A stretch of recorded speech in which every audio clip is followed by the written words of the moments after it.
Nancy sat alone in the recovery room, pain pulsing in her hip, while her son, David, and his wife, Erin, posted vacation photos from Maui. Her credit card, the one she'd worked her whole life to protect, funded their getaway. By morning, David would no longer have access to her accounts or her will. She had spent decades as his mother. Now, she was the one in control. And when David came for what he thought was rightfully his, the documents would answer for her. Before we begin, may I ask, where in this big, beautiful world are you listening from? It's always a quiet honor to know who's sharing this space. Drop it in the comments, and don't forget to subscribe. The fluorescent lights hummed low above her as Nancy blinked through the fog of anesthesia. The recovery room swam in muted pastels, curtains the color of dishwater, plastic tubing coiled like vines above each bed. She could feel the stiffness in her hip, a dull throb pressing up through layers of gauze and nerve endings. Something stronger than pain pulled her awake. She turned her head slowly toward the doorway. Empty. She blinked at the wall clock, 3:17 p.m. They'd promised. David said they'd be there by noon, right after check-in. Erin had even texted her a thumbs-up emoji last night, casual assurance typed out like punctuation. The day had already dragged behind a haze of anesthesia and IV drips, but now each tick of the second hand pounded louder than her pulse. A nurse entered, young, efficient, pushing a cart of blood pressure cuffs and clipboard charts. Nancy licked her lips. "Has anyone come by to see me?" The nurse didn't stop moving, just glanced up with polite concern. "No visitors so far, hun, but it's early. Could be traffic." Nancy managed a nod and a smile, though her throat felt dry. "Could be." The nurse wrapped a cuff around her arm, oblivious to the way Nancy's fingers clenched at the sheets. "You're doing great post-op. Textbook recovery so far. Any pain?" "Some," Nancy murmured, her eyes drifting to her phone on the tray nearby. "Can I check that?" The nurse handed it to her with a gentle smile. "Of course." Nancy's hands felt too big for the device, her grip stiff, fingers swollen from IV fluids. She unlocked the screen. No missed calls, no texts, just the same wallpaper photo, a watercolor she'd painted of the Eastmoreland neighborhood in spring. It felt like it belonged to someone else now. Her thumb tapped the social media icon almost on autopilot. The app opened straight to a new post. Her breath caught. David and Erin beaming in front of a beachside cabana in Maui, sky like glass behind them. Their sunglasses reflected palm trees and infinity pools. His arm was looped casually around Erin's shoulders, her straw hat tilted just so. 2 glistening cocktails sat untouched in front of them, garnished with fresh orchids. Nancy's eyes locked on the caption, "Vacation mode finally using mom's card perks. Has grateful #Mau I magic." Her stomach flipped. The hashtags shimmered beneath the image like a slap dressed in sequins. She stared at the screen until it dimmed in her hand, her own reflection faint in the black glass. Eyes puffy, gray hair matted from the surgical pillow. Grateful. That word clanged inside her chest like a cruel little bell. She tapped the photo again, just to make sure she wasn't seeing it wrong. The timestamp was from this morning. They'd boarded a plane, landed, checked into a luxury resort, all while she lay unconscious with a surgeon carving into her hip socket. Her fingers moved numbly as she opened her banking app, out of instinct, dread, maybe both, but it prompted for verification. She closed it again. The pain in her hip was getting sharper now, or maybe it was just spreading. The nurse had left. The room felt even colder without her. Machines beeped softly around her, impersonal and precise. Nancy shifted slightly in bed, wincing.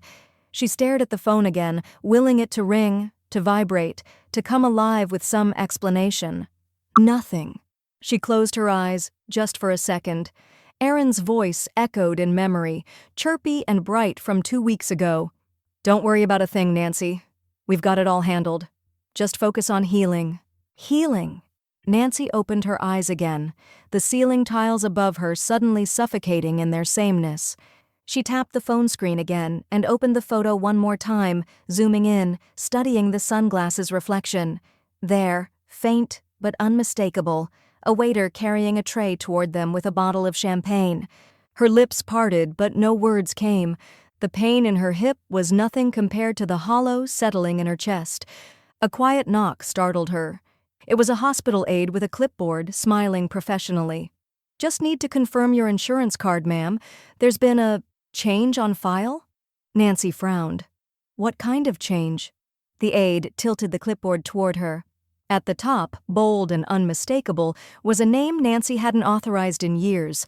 Authorized user, David Miller. Nancy stared at it. The hollow inside her cracked wide open. Nancy waited until the aide left before pressing the call button. A minute passed, then another.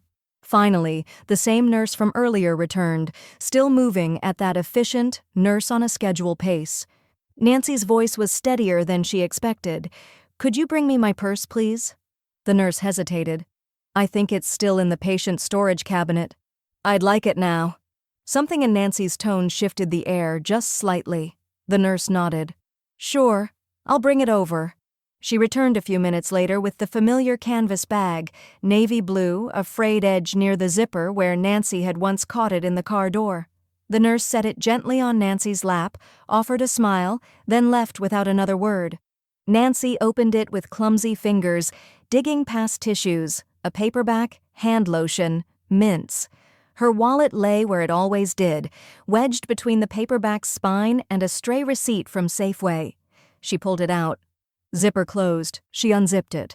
Her fingers went straight to the card slot. Empty. Not misplaced, not tucked into another pocket, just gone. Nancy sat still for a moment, the kind of still that comes right before something breaks. Then she scrolled through her contacts, found the number, pressed call. It rang once, twice. Then a calm female voice picked up. "Portland First Credit Union, this is Sophia." Nancy exhaled into the receiver, quietly. "Hi, Sophia. It's Nancy Miller. I think someone used my card." Sophia's voice immediately shifted into something warmer, more attentive. "Hi, Nancy. Let me pull up your file, okay? Are you safe right now?" "I'm at St. Vincent's. Post-op." "Oh." Sophia paused, the soft click of keys filling the line. "How are you feeling?" "I'm not sure yet. Just, please check my account activity." "Of course." A few seconds passed, and then Sophia inhaled, short and sharp. "I'm seeing several recent charges," she said carefully. "Luxury hotel, airfare, spa services, restaurant bills, all from Maui, starting 2 days ago." Nancy closed her eyes, one hand curling into the edge of her blanket. "Do you want me to read them out?" "No." Her voice came out thin. "That won't be necessary." She imagined David handing the card to a concierge, Aaron laughing poolside while the bill racked up. Her breath started to come shorter, faster. Sophia's voice lowered. "I can freeze the card right now if you need me to." "Please do." "Done." Nancy swallowed, throat burning. How much?" "Altogether?" Sophia hesitated. "A little over 13,000. The number barely registered at first. It floated past her like fog. Then it dropped. She squeezed her eyes shut. That was half her monthly pension, years of disciplined saving so she could afford to age on her own terms. She thought of the loose railing on her porch, the outdated furnace she'd put off replacing, a lifetime of modest choices, frugal habits, packed lunches, secondhand blouses, gone in 3 days of Mai Tais and massages. "Is there any way to—" "We'll open a fraud investigation," Sophia said gently. "You'll need to sign a few forms. But yes, this qualifies." Nancy opened her eyes. The room hadn't changed, but it felt as though the walls had closed in. "I'll send a courier to your home with the statements and paperwork," Sophia continued. "You just worry about healing. We'll handle the rest." Nancy almost laughed. "Healing?" "Thank you," she said instead. Her voice was stiff, the way it got when she was trying not to cry in front of anyone. "You've been very kind." After they hung up, Nancy didn't move. Her phone slipped from her hand onto the blanket. She stared straight ahead, unblinking, as the monitor beside her kept up its slow, impersonal beeping. She wasn't surprised. That's what gutted her the most. Some part of her had known, the way you know a winter storm's coming, even before the clouds roll in, that David would find a way to take advantage. but she hadn't imagined it would feel this surgical. Not just a betrayal, but a hollowing. She reached into her purse again, not for the phone, but for the pen tucked inside the checkbook. On the back of a hospital brochure, she began writing, "My case." She underlined it, and just below that, in small blocky print, date, August 14th. Charges in Maui, fraud confirmed, card frozen. Next step, deliver statements. Her handwriting trembled, but the lines were clean. She underlined that phrase again, "my case," and stared at it as if it could anchor her to something solid. Her phone buzzed. For a split second, her heart leapt. Maybe an apology. Maybe a lie, but a convincing one. She flipped the screen. It was a new post. David again. This time, Aaron in a private cabana, feet up, champagne flute in hand. Caption, "This view should be illegal in Chark first-class life, worth it." Nancy's thumb hovered over the screen, frozen.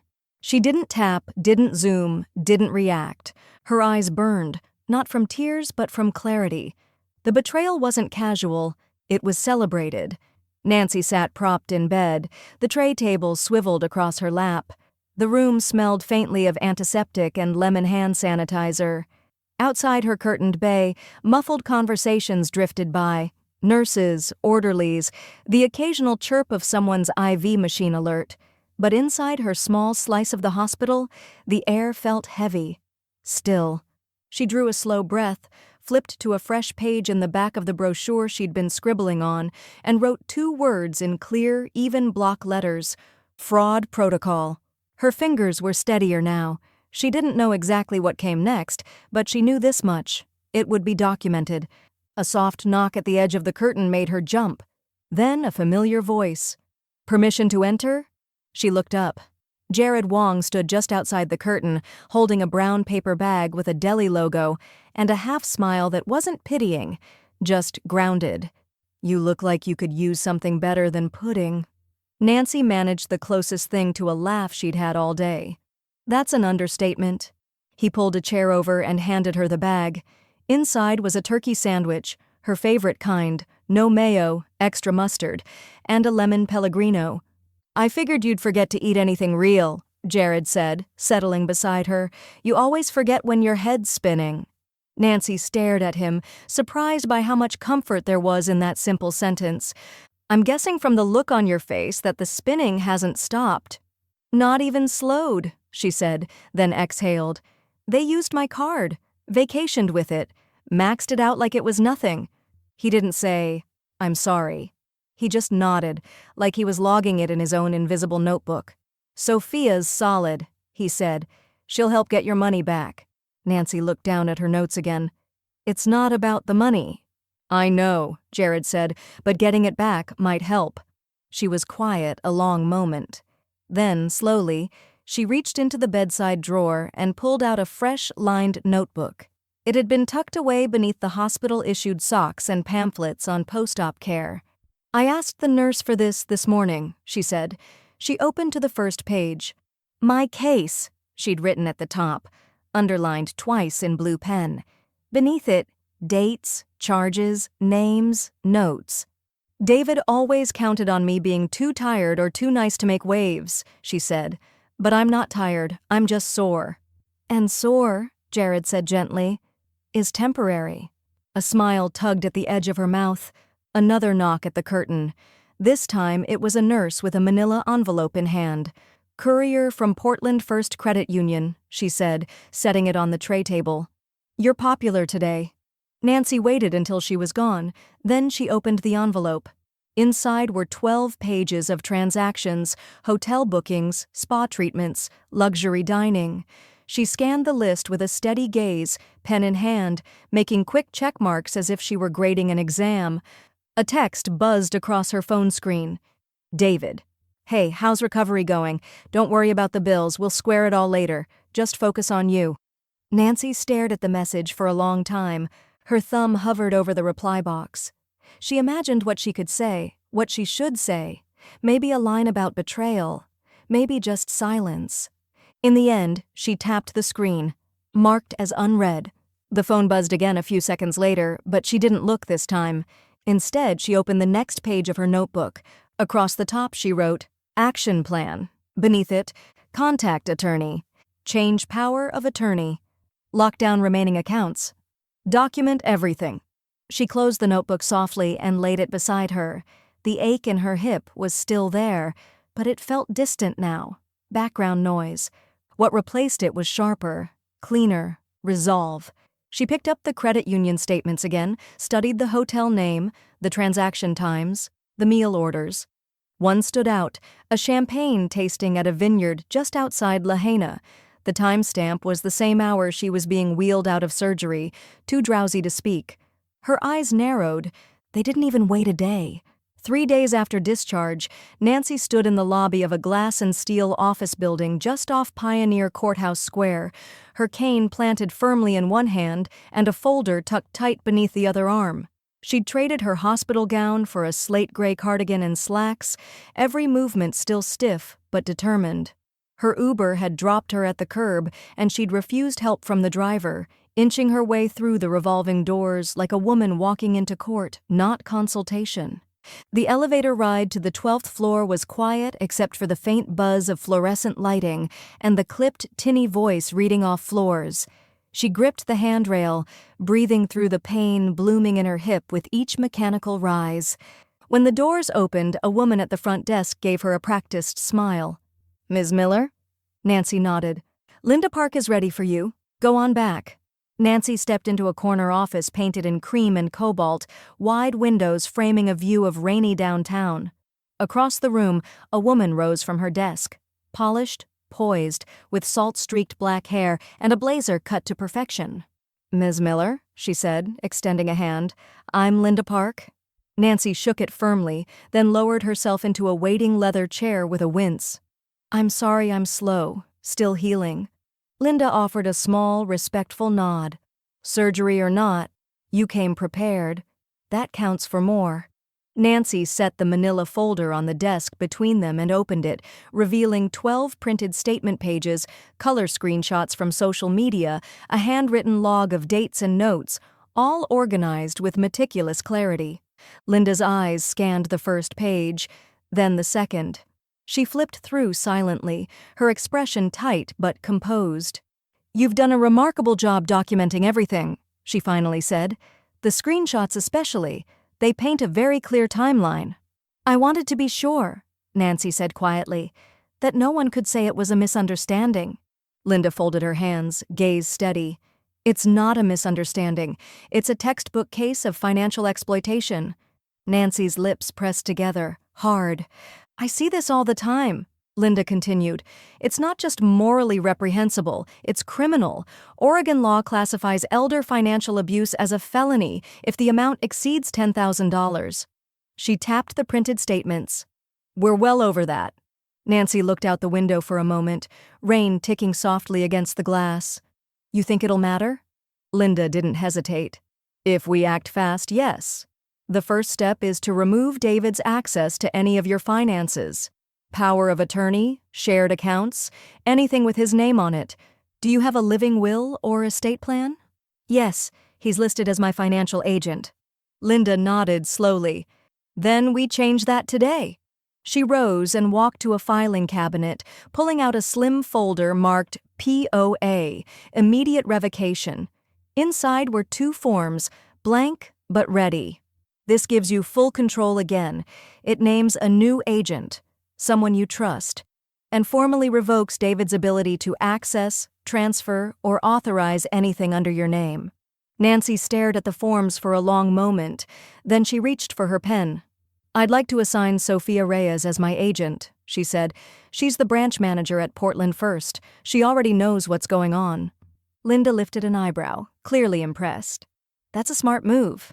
As Nancy filled in the lines, name, address, signature, she could feel the tide turning, not all at once, but in steady, visible ripples. Each stroke of the pen carved a little deeper into her resolve. When she finished, Linda took the forms, slid them into a secure folder, and turned back toward her. "I'll file these with the state by end of day. You'll get notarized copies tomorrow." Nancy nodded. Her breath came easier now, like a belt had been loosened around her ribs. After that, Linda said, we begin phase 2, recovery and restitution. Nancy gave a faint smile. Not revenge? Linda tilted her head. In my world, they're the same thing. A beat of silence passed, heavy but not uncomfortable. Then Nancy reached into her tote and pulled out a final folded page. She slid it across the desk. Linda opened it. It was a printout of a Facebook post. Aaron in a spa robe, captioned, "Mom's card got us this deep tissue bliss. Deserved gratitude." Linda blinked once, then set the paper down with surgical calm. They really didn't think this through. No, Nancy said. They thought I'd lie in bed and forget. A silence settled between them again, thicker now, the way air changes right before a storm breaks. Linda reached for her tablet. We'll make sure they regret underestimating you. Just then, Nancy's phone buzzed in her bag. She glanced at the screen. David. Again. Hey, call me when you can. Stuff's getting weird with the bank. Did you do something? Nancy locked the screen without replying. Instead, she looked back up at Linda. Her voice was steady now. Cold. Let's move fast. The sun broke through the Portland clouds for the first time in days, casting sharp rectangles of light across Nancy's living room rug. She sat upright on the edge of her armchair, the notebook open on her lap, her cane resting against the side table. Her hip still ached, post-surgical soreness that pulsed in sync with her heartbeat, but she'd learned how to move through it. Like everything else lately, the house was quiet, the kind of quiet you don't notice until someone ruins it. Her phone rang. She didn't recognize the number, but she knew. Hawaii area code. She let it ring twice more before answering. Hello? David's voice arrived too brightly. Hey, Mom. Just wanted to check in. How's the hip? The silence on her end stretched long and deliberate. He filled it, nervously. I mean, we've been thinking about you. Aaron wanted to send flowers, but we figured you'd still be at the hospital, and you know how they are about deliveries. Nancy didn't flinch. The account's been frozen. David went quiet. A beat. 2. What? She said it again, firmer. The credit card, frozen. The fraud team's already opened a case.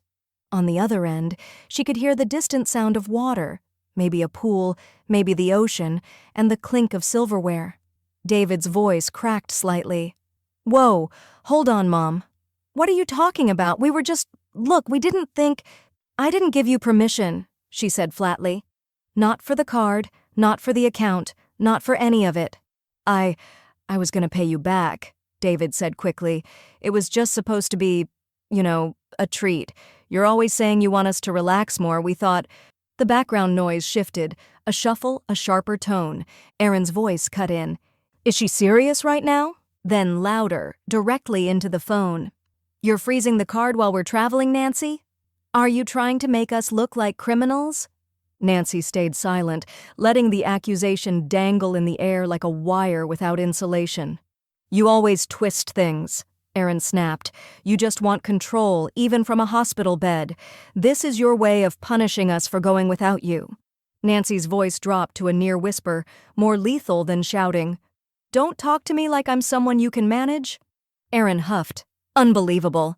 And then in the background, she seriously lost it. Nancy ended the call without another word.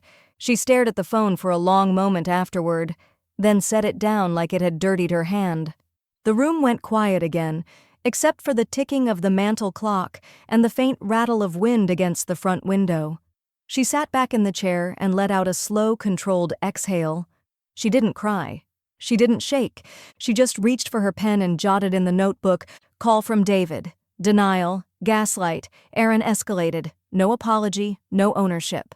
The doorbell rang 15 minutes later. Jared stood on the porch holding a small bag of groceries and a folded-up flyer under one arm. Thought you might want something warm, he said, and less frozen than your accounts. Nancy almost smiled. Come in. He stepped inside, set the groceries on the kitchen counter, soup, crackers, a bottle of ginger ale. Then he sat in the armchair across from her and studied her face. Let me guess, he said. They called. They did, she said. They don't like not being in control. Jared chuckled. I like the sound of that. Means you're finally steering the ship. She looked down at the notebook. Her handwriting was tighter now, stronger. They're not even sorry. Number they're entitled. He leaned forward slightly. But entitled people get loudest right before they fall. Before she could reply, her phone buzzed again, this time a text from Sophia. Nancy opened it. Heads up, David Miller just attempted to open a new credit account under your name. I flagged it immediately. No damage done, but wanted you to know. Nancy read it twice, then once more. She handed the phone to Jared. He read the message, eyes darkening. He's not done. No, she said quietly. He's just getting started. She turned the notebook to a fresh page. Across the top, in bold letters, Second Wave. The rain had returned by morning. Portland gray, soft but insistent, like the city itself couldn't quite let go of its ache. Nancy stood by her kitchen window, watching droplets slide down the pane in crooked little rivers. She held her phone in one hand, the other curled lightly around the cane Jared had insisted she still use for a few more weeks. She was waiting for Sophia's call. It came just after 9 a.m. Good morning, Nancy. Just wanted to circle back after last night's message. Thanks for calling, Nancy said. Her voice had that clean-edged calm she'd been sharpening for days. Did he get anything through? No, Sophia said firmly. I flagged it before the system even processed the verification. He tried to open a new checking account online, used your name, your social security number, but a different email. That's what triggered the red flag. Nancy closed her eyes briefly. He really thought he could just start over. I've already added an identity theft hold to your file, Sophia continued. Nothing new can be opened under your name. Not by him, not by anyone else. You're locked down tight. Nancy exhaled. Thank you, Sophia. You've been incredible through all this. I just hate seeing people like him think they'll get away with it, Sophia said. We're watching everything now. After they hung up, Nancy scrolled through her contacts and called Linda. The attorney answered on the second ring. I just got off the phone with the credit union, Nancy said. David tried to open a fake account under my name. Sophia caught it. I'm not surprised, Linda said coolly. I'll add it to the complaint file and start drafting an affidavit. This strengthens our case. Nancy nodded, even though no one could see her. Good. I want him on record. Everything. Keep documenting, Linda said. Every attempt, every message. After the call, Nancy opened her notebook again. She wrote in clean black ink, August 18th, identity theft attempt, account blocked, notified by Sophia, report filed, then underlined it twice. The sound of a car pulling into her short driveway made her look up. Jared's Jeep idled at the curb. He hopped out with a canvas grocery tote in one hand and a pharmacy bag in the other. He gave her a two-finger salute through the rain-streaked window before jogging up the front steps. Nancy opened the door before he could knock. You're soaked, she said, stepping aside. Portland cardio, he said with a grin, shaking droplets off his jacket before stepping inside. Got your refills, some yogurt, those weird crackers you like, and a rotisserie chicken that smells way better than hospital food. Better than pudding, she agreed dryly. He walked the bags to the kitchen and started unpacking like he'd done it 100 times. It was the kind of ordinary kindness that hit harder than any apology from David ever had. Anything new? He asked over his shoulder. He tried again, she said simply. Jared stopped moving for half a second. Wow, this guy. Nancy nodded. Sophia caught it. Linda's building the file. He stepped back over to the table and looked at her closely. You holding up? Nancy lifted her notebook. I'm not drowning, I'm documenting. He laughed. That should be your memoir title. When he left, she stood in the quiet kitchen for a moment longer, hands resting on the countertop. Then she walked, slowly, steadily, down the hall to the back bedroom she hadn't stepped into in weeks. The room smelled faintly of dust and linseed oil. Her easel still stood near the window, tilted toward the filtered gray light. The canvas on it was half-finished, an abstract blend of autumn reds and angry, jagged strokes. She'd started it months ago when her hip pain had kept her awake at night. The brush had been dropped mid-stroke. Nancy moved closer and lifted the old apron from the hook behind the door. She stared at the canvas for a long time. Then, wordlessly, she picked up the brush. Her fingers flexed around the handle like they remembered something her body had forgotten. She didn't plan, she didn't sketch, she just painted. Bold streaks, deep colors, clean lines. The motion felt foreign at first, then familiar again, like a language she'd stopped speaking but never unlearned. She painted through the rain, through the ache in her hip, through the silence of a house she'd once filled with birthday parties and Sunday dinners. And when she finally stepped back, she saw it wasn't rage anymore. It was something sharper. Clarity. Just then, a ping from her phone broke the stillness. A new email.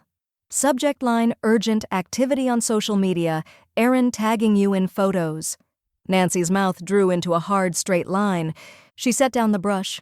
Nancy didn't open the email right away. She finished rinsing her brush, dried it gently with a paper towel, and placed it back in the chipped ceramic cup near her easel. Ritual before reaction. Then she poured herself a fresh mug of Earl Grey, the scent of bergamot rising like armor.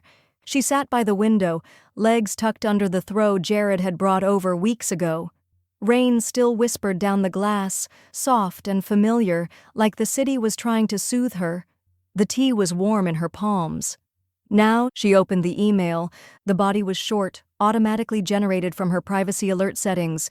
You were tagged in a public post by @AaronAlwaysOn. View now. Nancy tapped the link. Aaron's face filled the screen, angled to perfection, lips in a pout that could pass for sorrow if you didn't know her. The photo background was dimly lit. Some restaurant with flickering candles and a half-eaten dessert plate. A glass of wine sat in front of her, untouched.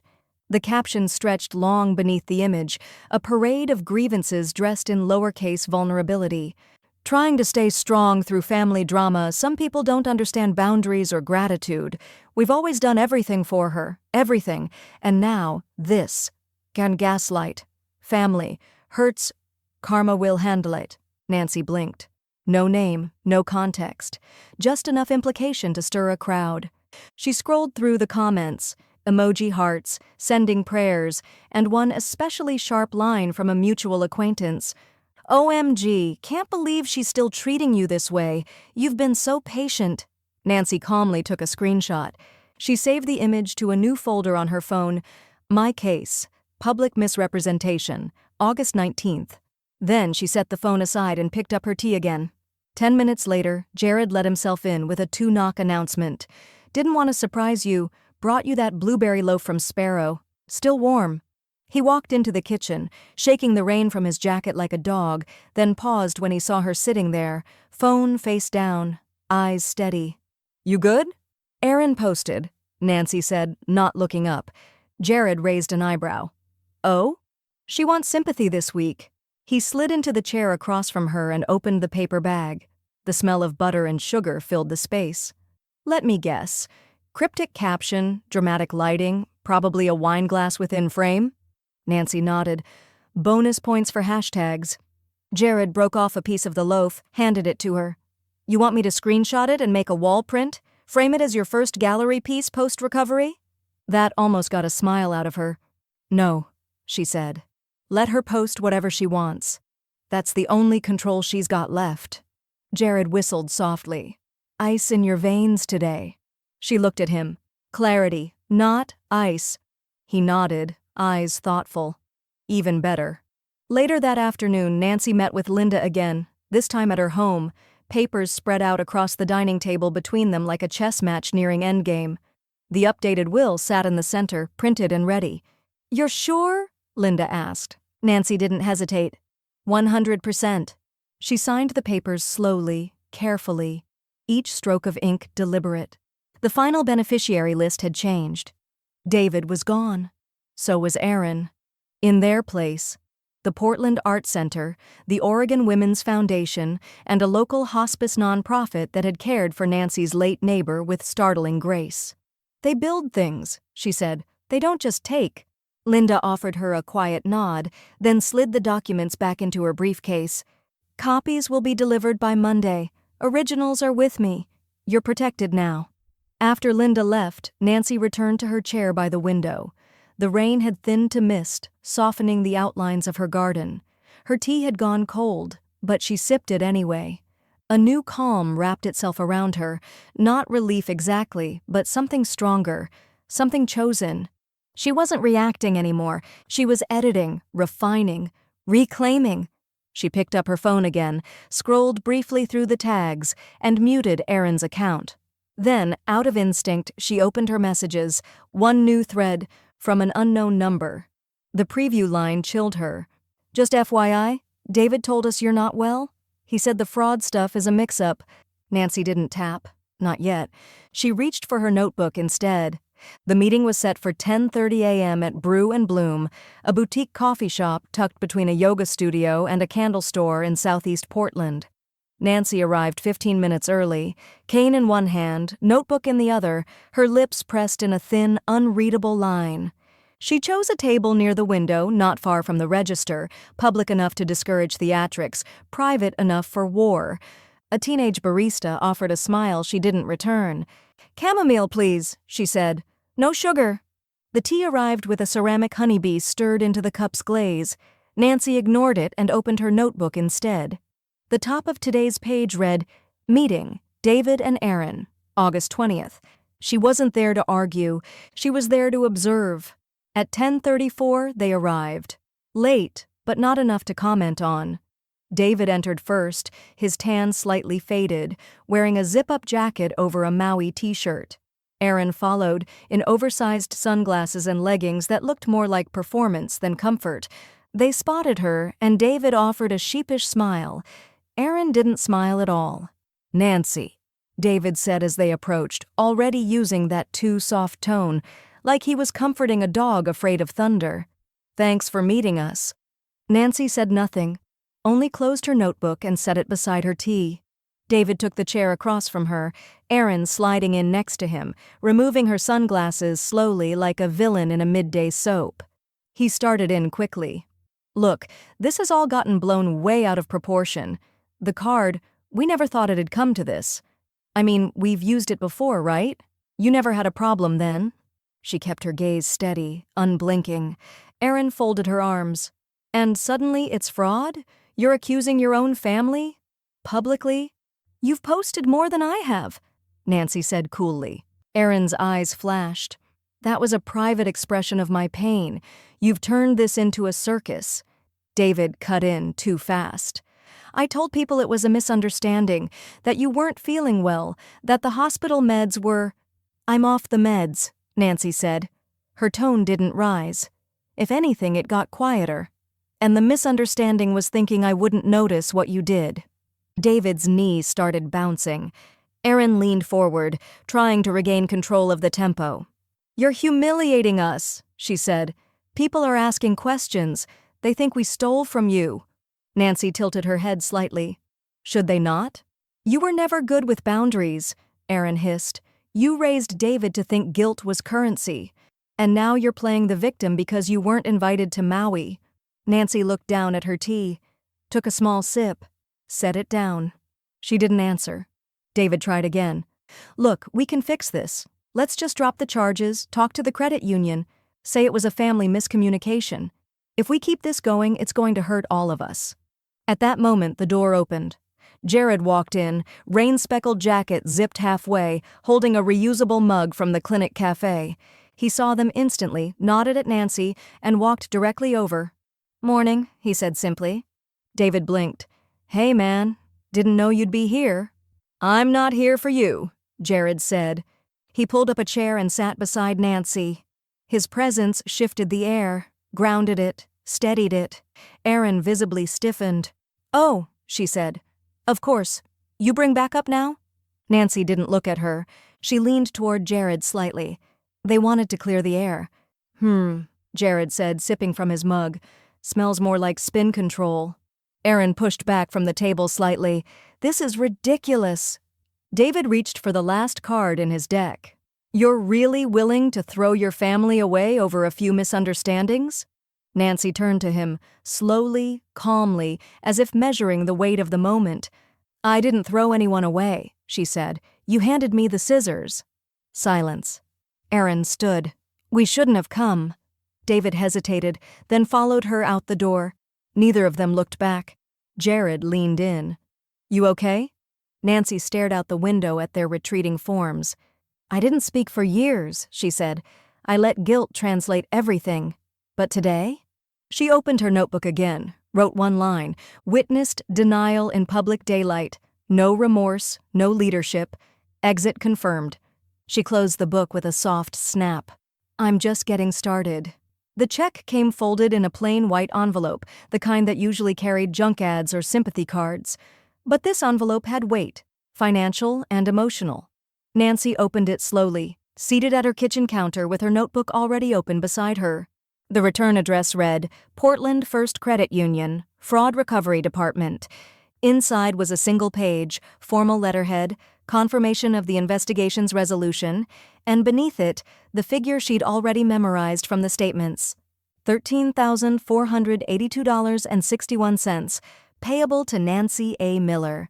She let her fingers trace the embossed credit union seal for a moment, then picked up her pen and wrote in her logbook, August 23rd, full reimbursement received. Fraud confirmed. Closed case. For the first time in weeks, her shoulders eased without conscious effort. It wasn't just the money, it was the validation, the acknowledgement that someone with authority saw what had happened and called it what it was. By noon, she was standing inside the downtown branch, the check in one hand and her cane in the other. Sophia met her at the glass door and offered a warm, no-nonsense smile. Let's put that where they can't touch it. Nancy followed her past the teller line and into a small private office. The blinds were cracked just enough to let in streaks of sun that cut across Sophia's desk.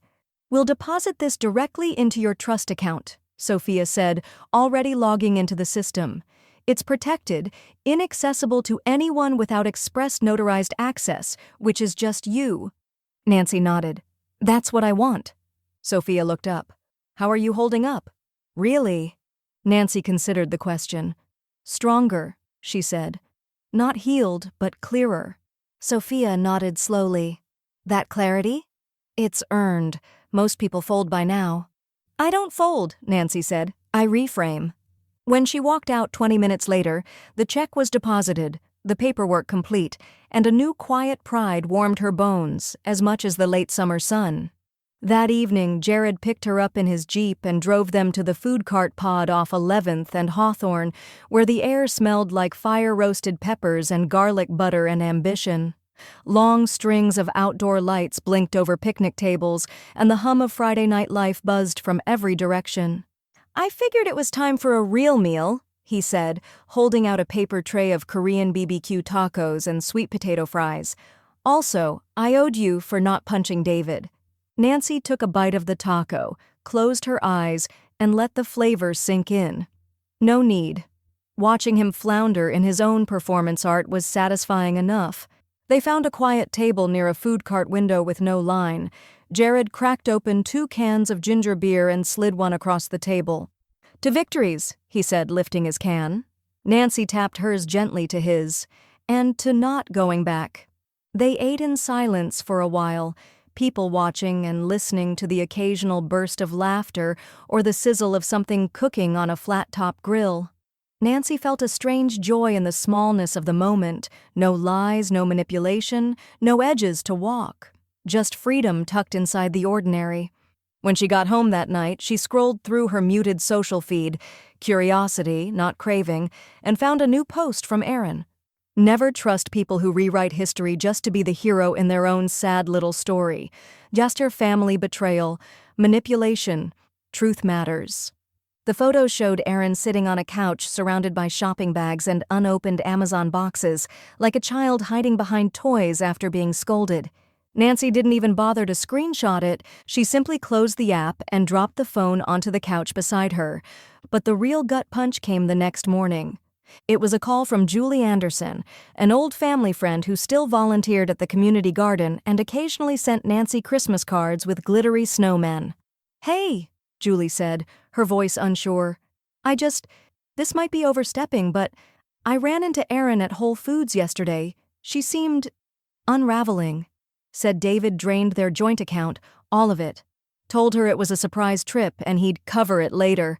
She's furious, locked him out of their apartment. Nancy sat perfectly still, her breath freezing in her throat.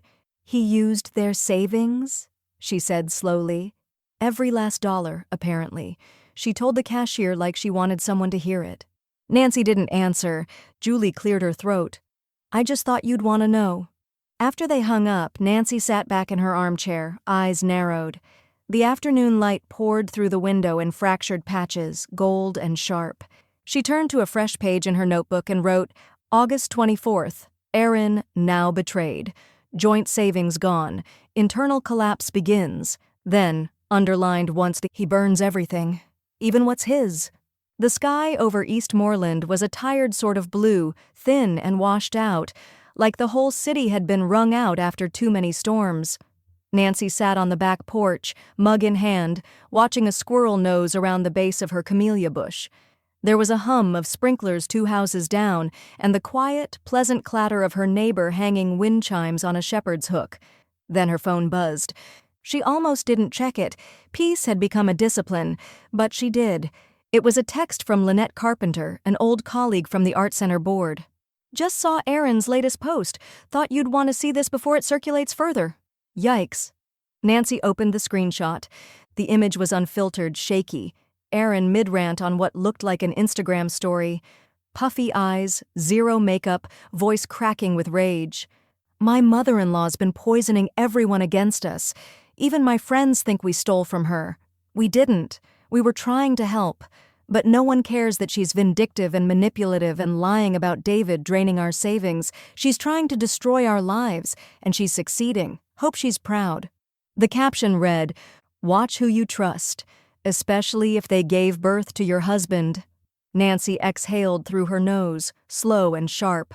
There it was, the pivot. David had drained their savings, but Aaron couldn't rage at him, not publicly, not yet. So she aimed it sideways, spun the narrative, tossed Nancy back into the role of villain.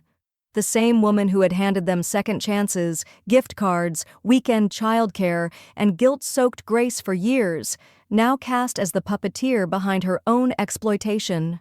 Nancy set the phone down, shaking her head, not from anger, not even from sadness, from the irony. A rustle near the front door interrupted her thoughts. Jared stepped onto the porch holding a small bouquet, sunflowers and eucalyptus, wrapped in brown butcher paper. For the porch goddess, he said, offering them with a small bow.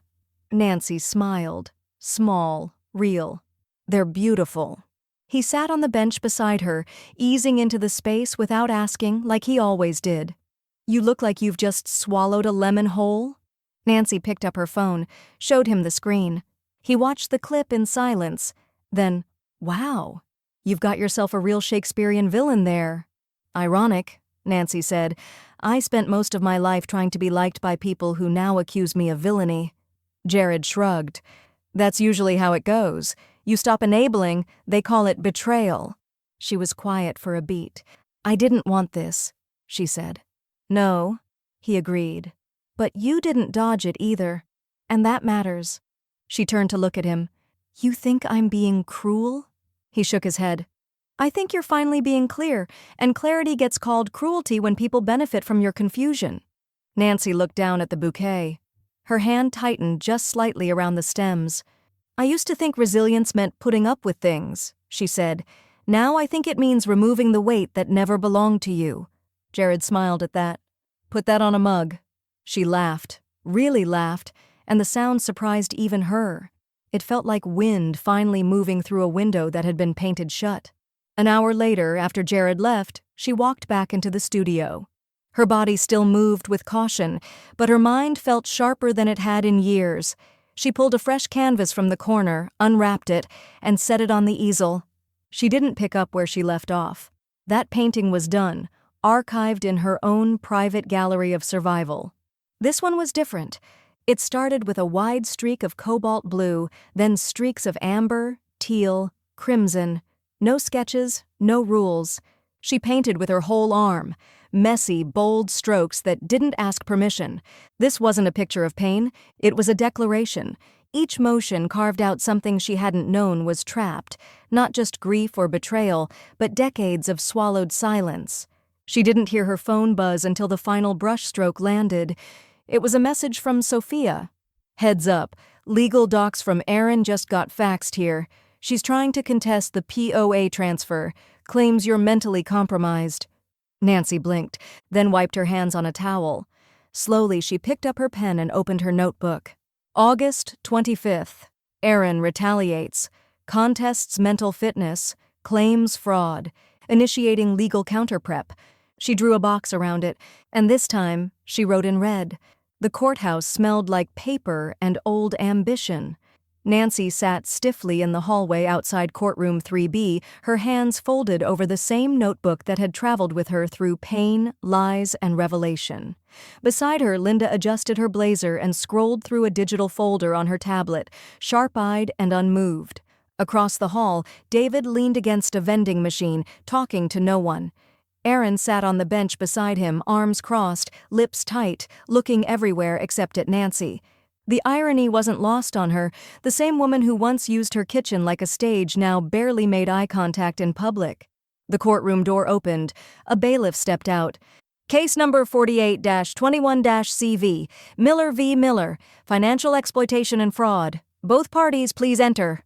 Nancy rose slowly, gripping her cane, and followed Linda inside. The room was smaller than she'd imagined.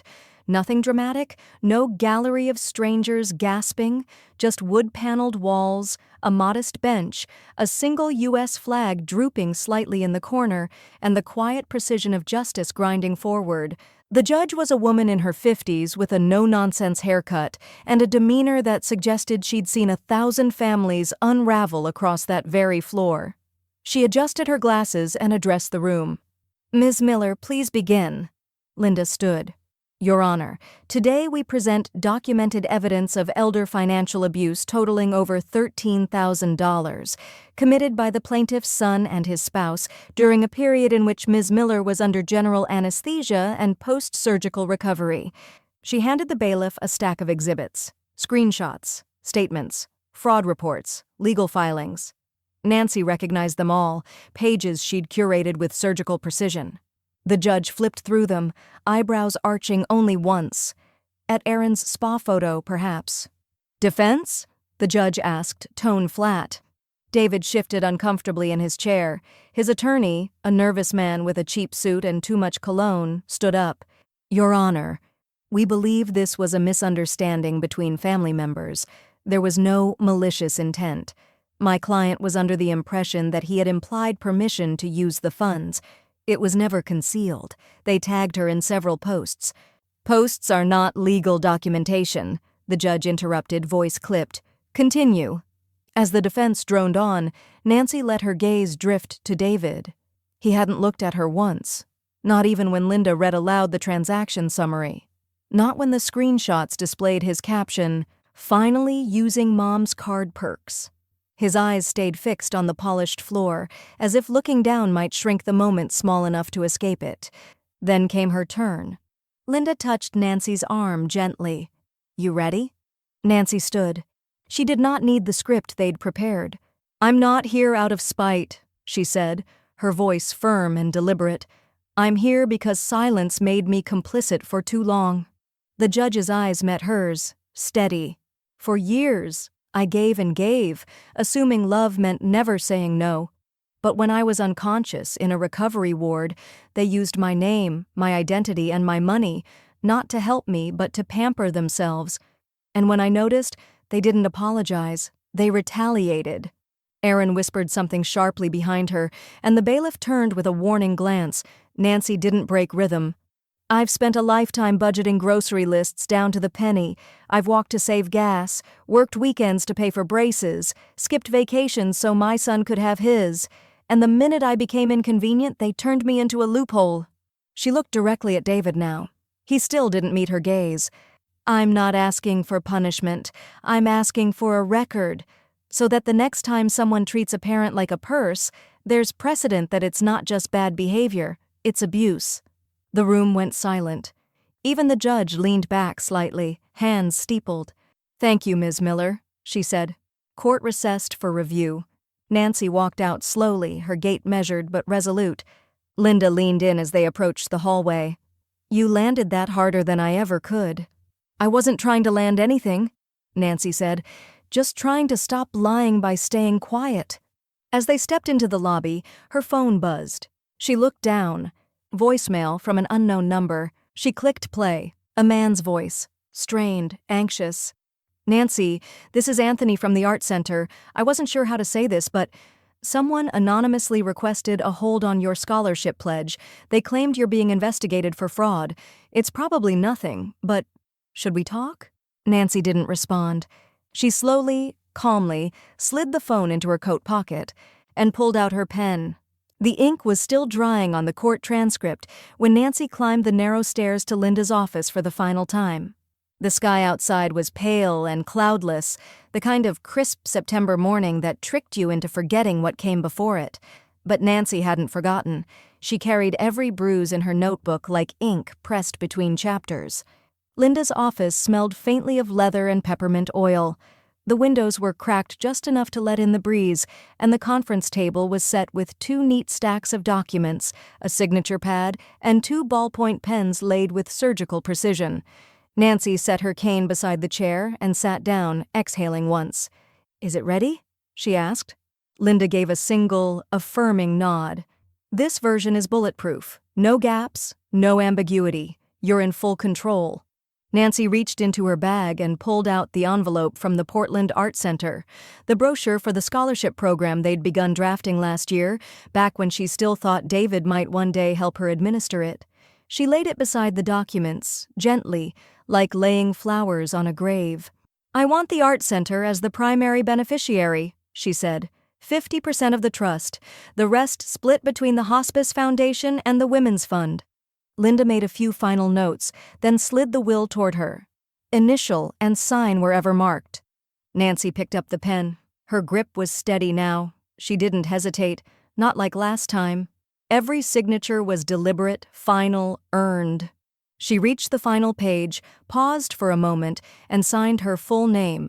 Nancy Annette Miller. Linda smiled. "You just gave Clarity a paper trail." At that moment, the office door opened. "Is this the will party?" Jared asked, stepping inside with his usual half grin and a cup carrier holding 2 coffees and a small paper-wrapped muffin. "You're just in time," Nancy said. "I need a witness." Linda handed him a separate form. "State law requires an unrelated witness for the final clause. You'll do." Jared scrawled his name in that boyish, left-handed slant and set the pen down. "So, are we celebrating or burning something?" Nancy chuckled softly. "Both." When it was done, Linda gathered the signed pages and slipped them into a blue legal folder. "You'll get certified copies in 2 business days," she said. "But this is official."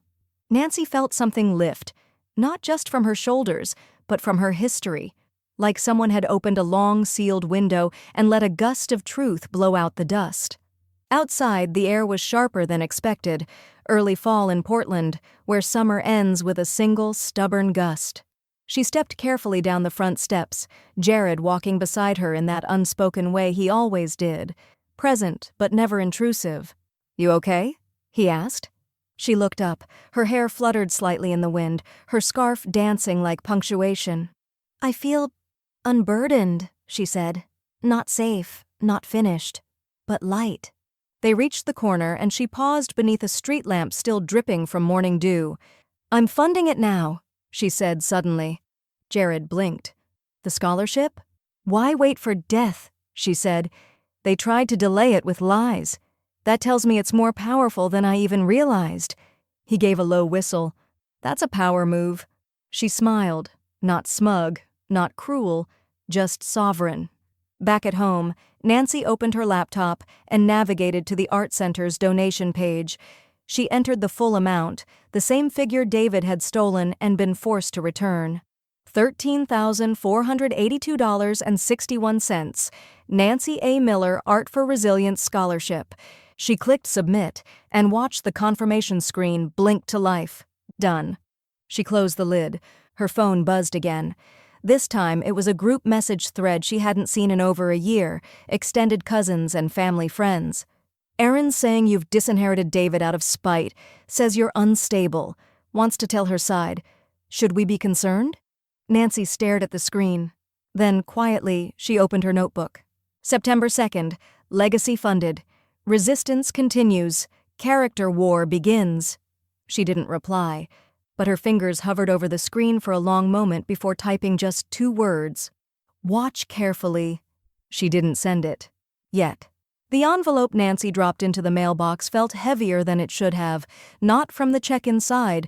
It was only a single slip of paper, after all, but from everything it carried: silence unspoken, dignity reclaimed, inheritance rewritten. She stood for a moment at the edge of her walkway, eyes tracing the path the mail truck would soon follow. Then she let it go, literally and figuratively, and turned back toward the house. Inside, the kettle whistled. She poured 2 mugs of herbal tea, the same chamomile blend Jared always teased her about. Retirement in a cup. But today it didn't feel like retreat. It felt like victory. Jared arrived 10 minutes later, coat still damp from mist and grin already forming. "Mail it?" he asked, toeing off his boots. She handed him a mug. "Mailed and sealed. To the next generation of artists," he said, lifting his cup.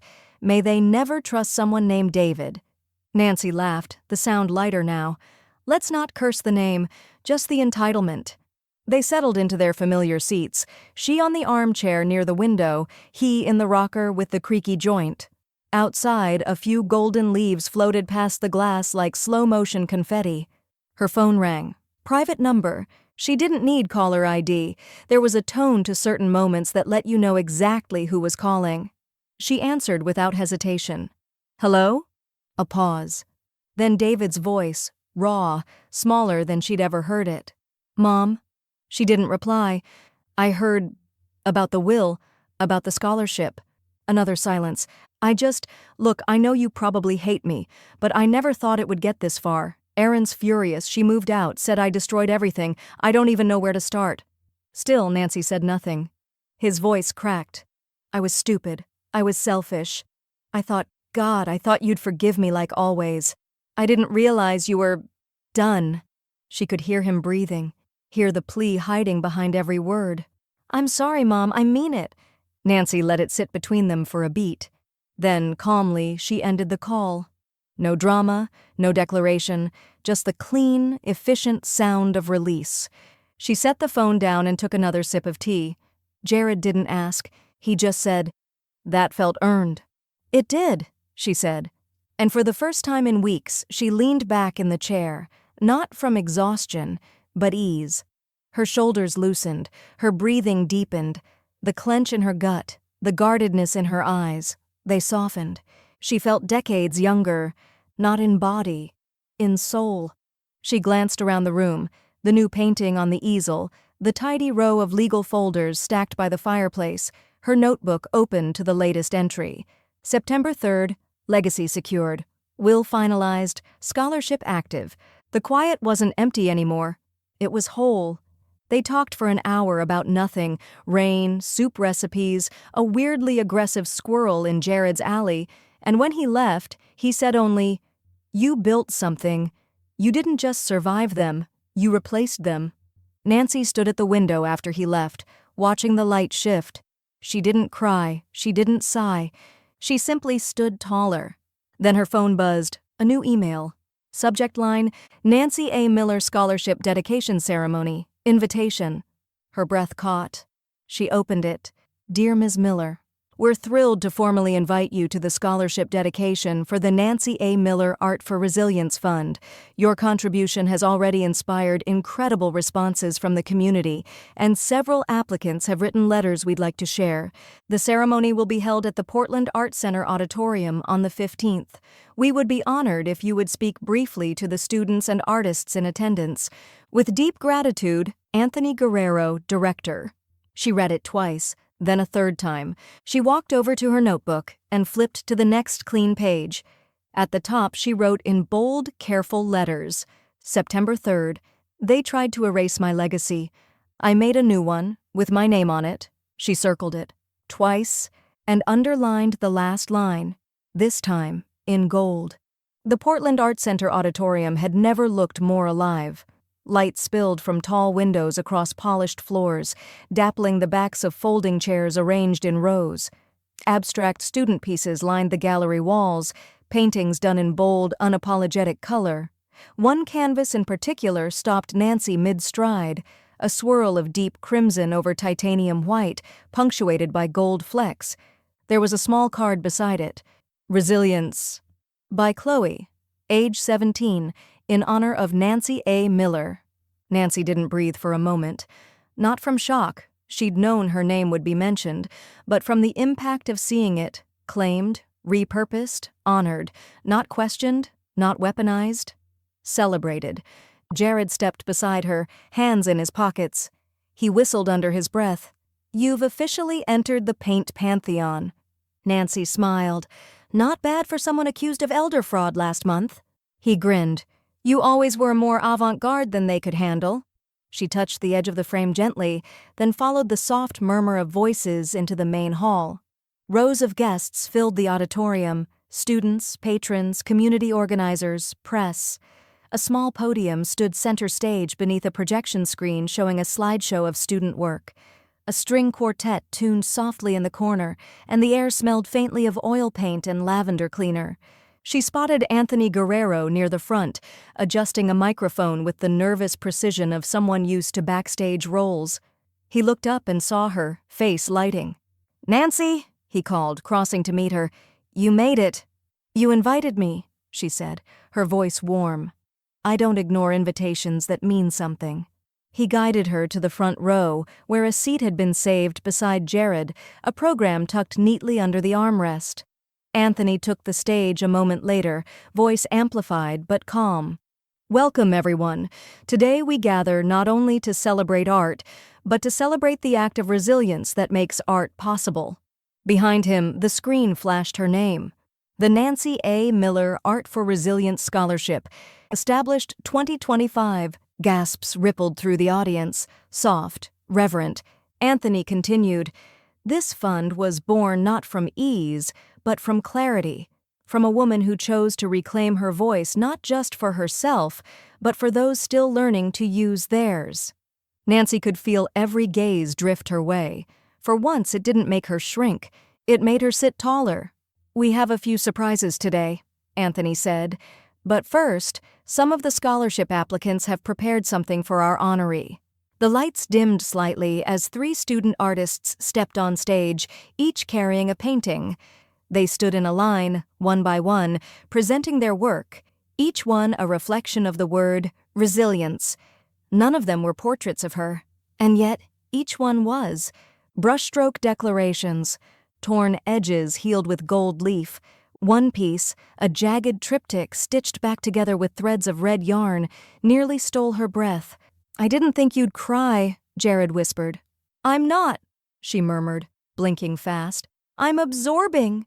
The audience applauded softly as the students bowed and stepped off stage. Then Anthony returned to the mic. "Now it is my great honor to introduce Nancy herself, if she's willing to say a few words." Jared nudged her knee. "You've got this." Nancy stood slowly, her cane steady in one hand, her steps quiet on the wooden floor. She climbed the 2 steps to the podium and adjusted the mic. She took no notes with her, just her breath. "I spent a long time thinking I had to earn space," she began. "In conversations, in families, in the world. I gave because I thought that was love. And when that giving became a kind of silence, I told myself it was dignity." A hush fell. No coughs, no shifting chairs, just listening. But silence isn't always grace. Sometimes it's how we disappear. Sometimes it's how legacies are stolen one swipe at a time. A pause. Her voice never wavered. "This scholarship is not a punishment, it's a pivot. From guilt to truth, from obligation to offering, you—" She looked out at the students. "Are why I'm not bitter. You're why I didn't break." Applause. Real, rising, reverberating. Not out of sympathy, out of respect. Jared stood first. Then the students. Then the whole room. Nancy blinked at the sight of it. Her name projected behind her. Her body surrounded by strangers who somehow saw her better than the people she'd raised. She stepped down slowly, carefully, and returned to her seat. Jared leaned over. "That was legendary." She smiled, not with triumph, but peace. "Let's hope that's all the public speaking I ever have to do." But even as she said it, her phone buzzed in her coat pocket. A message. From someone she hadn't heard from in years. Just one line. "Nancy, I saw the news. I need to tell you something about Aaron. About before Maui." Her hand tightened around the phone. She opened her notebook. September 15th, ceremony complete, truth still unfolding. She underlined it. Once. The house was quiet when Nancy stepped inside, the kind of quiet that used to feel like abandonment, but now felt like presence. Sunlight poured through the west-facing windows, casting soft gold across the hardwood floor. Dust motes drifted like snowflakes in the still air, and the scent of bergamot from the tea she'd left steeping earlier still lingered faintly in the kitchen. She didn't head straight for the armchair like usual. Instead, she paused at the front door, coat still buttoned, one hand resting lightly on the knob. The sound of her own breath filled the space. She was home. But it felt different now, not like returning, but arriving. She stepped out of her shoes, slipped off her scarf, and moved toward the living room with careful, deliberate steps. The cane tapped gently on the floor with every few strides, but even that sound felt softened somehow. Familiar. Heron. In the center of the coffee table, next to her worn ceramic teacup, sat the framed scholarship certificate Anthony had handed her at the end of the ceremony. The Nancy A. Miller Art for Resilience Fund, in honor of enduring clarity, chosen truth, and reclaimed voice. She stared at it for a long moment. Then she sat down slowly in the armchair, letting her body settle into its contours like an old friend. Her knees bent easier now, her spine less rigid. The soreness in her hip was still there, but it no longer led the conversation. She poured herself the cup of tea, still warm in the insulated pot. Steam rose, catching the light in soft, curling strands.